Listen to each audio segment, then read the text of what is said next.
ಬೇಕು. ಮಂಜೂರಿ ಮಾಡಿ ಮಂಜೂರಿ ಮಾಡಿ ಮಂಜೂರಿ ಮಾಡಿ ಮಂಜೂರಿ ಮಾಡಿ ಮಂಜೂರಿ ಮಾಡಿ ಮಂಜೂರಿ ಮಾಡಿ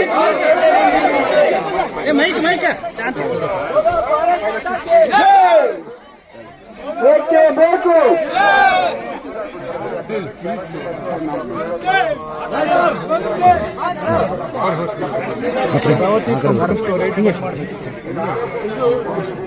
ಸರ್, ಶರಾವತಿ ಲಿಂಗನಮಕ್ಕಿ ಡ್ಯಾಮ್ ಇದು ಬಹಳ ಹಳೇ ಪ್ರಾಜೆಕ್ಟ್ ಸರ್. ಆ ಲಿಂಗನಮಕ್ಕಿ ಡ್ಯಾಮ್ ಅನ್ನ ಲೋಕದಲ್ಲಿ ಗೇರ್ಸಪ್ಪ ನಮ್ಮ ಜಿಲ್ಲೆಯಲ್ಲಿ ಹೊನ್ನಾವರ ತಾಲೂಕಿನಲ್ಲಿ ಡ್ಯಾಮ್ ಮಾಡಿದ್ರು, KLS ಡ್ಯಾಮ್ ಎಲ್ಲ ಸೇರಿ 1495 ಮೆಗಾವಾಟ್ ಕರೆಂಟ್ ಪ್ರೊಡ್ಯೂಸ್ ಮಾಡುವಂತದ್ದು ಪ್ರಾಜೆಕ್ಟ್ ಅದು. ಈಗ ಹೊಸ ಒಂದು ಇದೇನ್ ಮಾಡಿದ್ದಾರೆ, ಪಂಪ್ ಮಾಡಿ ಈಗ ಗೇರ್ಸಪ್ಪ ಕೆಳಗೆ ಬಂದಿದ್ದ ನೀರನ್ನ ವಾಪಸ್ ಪಂಪ್ ಮಾಡಿ ಮೇಲೆ ತಗೊಂಡು ಮತ್ತೆ 2000 ಮೆಗಾವಾಟ್ ಕರೆಂಟ್ ಪ್ರೊಡ್ಯೂಸ್ ಮಾಡಬಹುದು ಅಂತ ಹೇಳ್ತಾ ಇದ್ದಾರೆ. ಅದು ಸಂಪೂರ್ಣ ವೈಜ್ಞಾನಿಕ ಮತ್ತು ಅದು ಅಭಯಾರಣ್ಯದಲ್ಲಿರೋದ್ರಿಂದ ಅದನ್ನ ಕೈ ಬಿಡ್ಬೇಕು. ಯಾಕಂದ್ರೆ ಸುರಂಗ ಮಾಡೋದಕ್ಕೆ 10-20 ಸಾವಿರ ಮರ ಕಡಿತಾರೆ, ಜಮೀನ್ ನಾಶ ಆಗ್ತಾ ಇದೆ ಎಲ್ಲ. ಮತ್ತೆ ಅದಕ್ಕಿಂತ ಹೆಚ್ಚು ಆ ನೀರು ಮುಂದೆ ಬಿಟ್ರೆ ಅದು ಸಮುದ್ರಕ್ಕೆ ಹೋಗಿ ಸೇರ್ತಾ ಇತ್ತು ನೀರು. ಆ ಸಮುದ್ರಕ್ಕೆ ಹೋಗಿ ಸೇರೋದ್ರಿಂದ ಉಪ್ಪು ನೀರು ಮೇಲ್ ಬರೋದಿಲ್ಲ ಇತ್ತು. ಹೆಚ್ಚು ಕಡಿಮೆ ಒಂದು 70,000 ಜನರಿಗೆ ಮುಂದೆ ಎಡದಂಡೆ ಬೆಳದಂಡೆ ಜನಕ್ಕೆ ಉಪ್ಪು ನೀರು ಒಳಗೆ ಬರ್ತದೆ. ರೈತರಿಗೆ ಇದು ಬಹಳ ದೊಡ್ಡ ಹಾನಿ ಆಗ್ತದೆ. ಇದ್ರ ಜೊತೆಗೆ ಸರ್, ಇವರು 2000 ಮೆಗಾವಾಟ್ ಕರೆಂಟ್ ಪ್ರೊಡ್ಯೂಸ್ ಮಾಡ್ತೀನಿ ಪಂಪ್ ಮಾಡಿ ಅಂತಾರಲ್ಲ, ಅದು ಯಾವ್ದು ಮಾಡೋ ಅವಶ್ಯಕತೆ ಇಲ್ಲ. ಅವ್ರು ಏನಂದಿದ್ದಾರೆ, ಮೊನ್ನೆ ಜಾರ್ಜ್ ಸಾಹೇಬ್ರು ಏನಂದಿದ್ದಾರೆ, ನಮಗೆ ಮತ್ತೆ ಡೆವಲಪ್ ಆಗಬೇಕು, ಹೆಚ್ಚು ಕರೆಂಟ್ ಬೇಕು, ಡಿಮಾಂಡ್ ಇದೆ, ಅದೆಲ್ಲ ನಾವು ಒಪ್ಕೊಂತೀವಿ ಸರ್. ಅದಕ್ಕೆ ಯೋಜನೆಗಳು ಬೇಕಷ್ಟಿದೆ.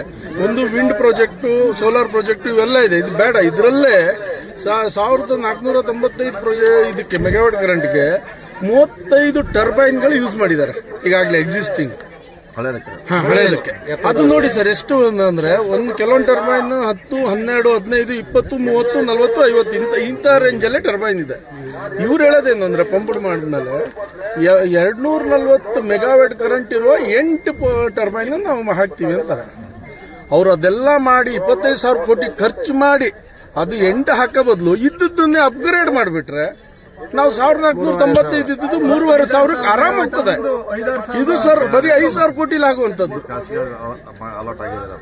ಅದು ಈಗೆಲ್ಲ ಅಲೋಟ್ ಮಾಡಿ ಅದೇನೋ ಪ್ರೊಸೀಜರ್ ಮಾಡ್ತಾ ಇದ್ದಾರೆ ಸರ್. ನಾವು ಕೈ ಬಿಡಬೇಕು ಅಂತ ಹೇಳ್ತಾ ಇದೀವಿ. ಅಂದ್ರೆ ಸರ್ವೆ ಇದ್ರೊಳಗಿದೆ. ಮೊನ್ನೆ DPR ಅಂತ ತೋರಿಸಿದ್ದಾರೆ, DPR ತೋರಿಸಿಲ್ಲ. ಅನುಮತಿ ಕೊಡಬೇಕಲ್ಲ ಅವ್ರದ್ದು ಮುಖ್ಯ. ಹೌದು, ಅದು ಸರ್ ಸರ್ಕಾರ ವಾಟರ್ ಸ್ಟೋರೇಜ್ ಮಾಡ್ಲಿಕ್ಕೆ ಜಾಗ ತಗೋಬೇಕಲ್ಲ, ವಾಟರ್ ಸ್ಟೋರ್ ಆಗ್ಬೇಕಲ್ಲ. ವಾಟರ್ ಸ್ಟೋರ್ ಆಗ್ತದೆ ಸರ್, ಹೋಗಕ್ಕೆ ಬೇಕಲ್ಲ ಸರ್. ಸುರಂಗ ಮಾಡ್ತಾರೆ. ಅದು 100 ಮೀಟರ್ ರೌಂಡ್ ಅಲ್ಲಿ ಸರ್, 100 ಮೀಟರ್ ರೌಂಡ್ ಅಲ್ಲಿ ಮಾಡ್ತಾರ.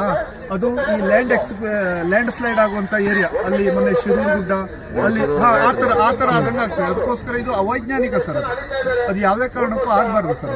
ಮತ್ತು ಅಭಯಾರಣ್ಯದಲ್ಲಿರೋದ್ರಿಂದ ಈಗ ಸಿಂಗಳಿಕ ಅಭಯಾರಣ್ಯ ಮಾಡಿದ್ದಾರೆ, ಕೊನೆಗೆ ಕಾಳಿಂಗ ಅಭಯಾರಣ್ಯ ಅದೇಯ ಇಡೀ ಜಗತ್ತಲ್ಲಿ ಒಂದು ರೆಕಗ್ನೈಸ್ಡ್ ಮಾಡದಂತ ಇದು ಯಾವುದು ಈ ಅಭಯಾರಣ್ಯ ಸರ್. ಮತ್ತೆ ನಮ್ಮ ಜಿಲ್ಲೆಯಲ್ಲಿ ಸೀಬರ್ಡ್ ಇದೆ, ಕೈಗಾದಲ್ಲಿ ನ್ಯೂಕ್ಲಿಯರ್ ಪ್ರಾಜೆಕ್ಟ್ ಇದೆ, ಕಾಳಿಯಲ್ಲಿ ಕಾಳಿ ಪ್ರಾಜೆಕ್ಟ್ ಇದೆ, ಮತ್ತೆ ಶರಾವತಿ ಪ್ರಾಜೆಕ್ಟ್. ಮತ್ತೆಷ್ಟು ಸರ್ 79 ಸಂಬಂಧಪಟ್ಟ ಮಂತ್ರಿಗಳಿಗೆ ಭೇಟಿಯಾಗಿದ್ರ ಎಲ್ಲದೂ ಅಂದ್ರೆ ಬೇಡಿಕೆ ಇಟ್ಟಾಗಿತ್ತು. ಅವ್ರು ನಮಗೆ ಭೇಟಿ ಆಗ್ಲಿಲ್ಲ ಸರ್. ನಾವು ಬೇಡಿಕೆ ಇಟ್ಟಿತ್ತು. ಅಲ್ಲ, ಯಾರ್ಯಾರು ಭೇಟಿ ಆಗಬೇಕು? ಜಾರ್ಜ್ ಅವರಿಗೆ ಮತ್ತೆ ಯಾರಿಗೆ ಸಂಬಂಧಪಟ್ಟ ಬೇಡಿಕೆ?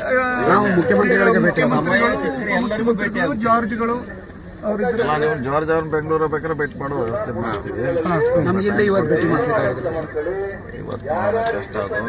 ಇಲ್ಲ ಬೆಂಗಳೂರು ಒಂದು ಟೈಮ್ ಕೊಡಿಸ್ಬೇಕು ಸರ್. ಸರ್, ಮೇಲ್ನೋಟಕ್ಕೆ ಜನಾಭಿಪ್ರಾಯ, ಜನ ಆರೋಪ ಏನಿದೆ ಅಂದ್ರೆ 5,000 ಕೋಟಿಯಲ್ಲಿ ಇದನ್ನೇ ಅಲ್ಲ ಸರ್, ಒಂದೇ ನಿಮಿಷ, 1,500 ಮೆಗಾವಾಟ್ ಕರೆಂಟ್ ಪ್ರೊಡ್ಯೂಸ್ ಮಾಡೋದನ್ನ 3,000 ತಗೊಂಡು ಹೋಗ್ಬೋದು. 25,000 ಕೋಟಿ ಖರ್ಚು ಮಾಡಿ 20 ವರ್ಷದ ಕರೆಂಟ್ ಗೊತ್ತಿದೆ. ಆದ್ರೆ ಸರ್, ಎಲ್ಲೋ ಒಂದ್ ಕಡೆ ಭ್ರಷ್ಟಾಚಾರದ ಆರೋಪ ಕಾಣ್ತಾ ಇದೆ. ಇದು ಎದ್ದು ಕಾಣ್ತಾ ಇದೆ ಸರ್. ಅದು ನಿಮ್ಮ ಸರ್ಕಾರಕ್ಕೆ ಕೆಟ್ಟ ಹೆಸರು ಬರ್ದಿದೆ ನೋಡ್ಕೊಳ್ಳಿ ಸರ್. ಹೈಡ್ರೋಜನ್ ಸೋಲಾರು ಬಂದಿದೆ ಈಗ ಸರ್. ಸರ್, ಈಗ ನಿಮ್ಗೆ ಏನಾಯ್ತು ಹೆಲ್ಪ್ ಮಾಡ್ಲಿಕ್ಕೆ ಪ್ರಯತ್ನ ಮಾಡೋದು ಸರ್. ಈಗ ಶರಾವತಿ ನೀವು ಜನರ ಮಧ್ಯೆ ಬಂದವರು, ನಿಮ್ಗೆ ಮಾಡಬೇಕು.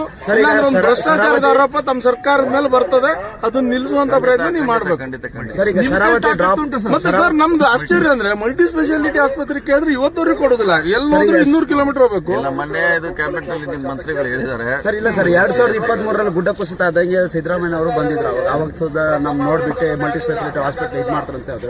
ಆಮೇಲೆ ಕುಮಟಾದಲ್ಲಿ ಸರ್ವೆ ಕೂಡ ಆಯ್ತು ಸರ್. ಕುಮಟಾದಲ್ಲಿ ಸರ್ವೆ ಕೂಡ ಆಯ್ತು. ಕ್ಯಾಬಿನೆಟ್ ನಲ್ಲಿ ಅಥವಾ ನೆಕ್ಸ್ಟ್ ಕ್ಯಾಬಿನೆಟ್ ಬರ್ತಿದೆ ಬನ್ನಿ ನಿಮ್ಮ ಮಂತ್ರಿಗಳು ಹೇಳಿದ್ದಾರೆ.